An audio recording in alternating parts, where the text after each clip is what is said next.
Committing to a series with over 1,000 episodes is a massive allocation of your most limited resource, your personal time. You have likely seen the clips.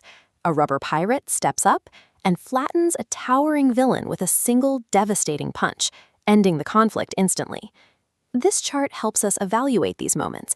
We are looking past animation quality to analyze these knockouts strictly as a narrative return on investment.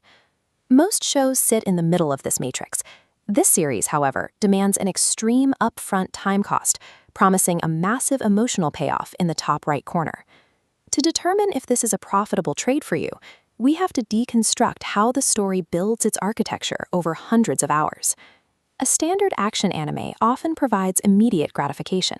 Here, the climax is buried under dozens of hours of groundwork that forces the audience to sit with the struggle.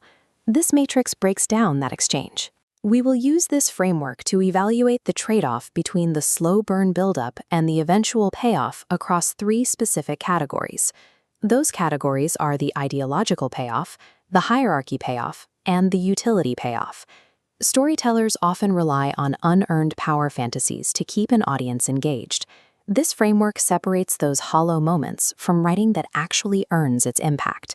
The legendary status of these one-shots depends entirely on the duration of suffering that precedes them. If you skip the grind, you destroy the mechanism that makes the climax work. The first category is the ideological payoff. These are conflicts where the villain mocks the very idea of dreams or treats human lives as disposable property. The required viewer input is endurance.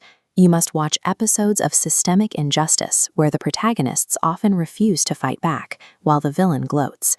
The outcome is a single definitive strike.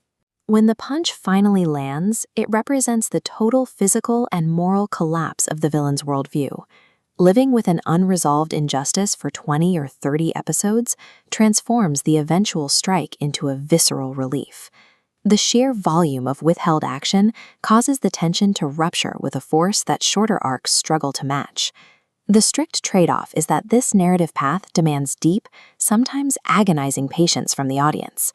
Most modern media provides constant action to keep you watching. This structure starves you of that gratification to build a massive stockpile of tension. If you are unwilling to sit through the slow buildup of a conflict, the resulting ideological payoff will feel completely hollow. The second category is the hierarchy payoff, which deals with power scaling and the ranking of characters within the world. The input requires you to watch the protagonists suffer total, devastating defeats that end in long-term separation and years of training. The outcome is an effortless knockout. The character returns and flattens an elite enemy with a single move, instantly shifting their standing in the world's power hierarchy. This tool allows the story to bypass the need for repetitive, multi-episode tournament arcs just to demonstrate that a character has grown stronger.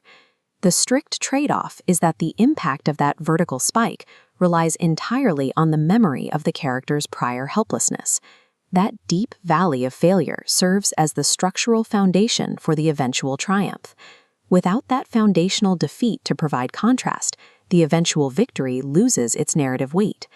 Speed watching or skipping the slow episodes removes the very contrast that makes the hierarchy payoff function.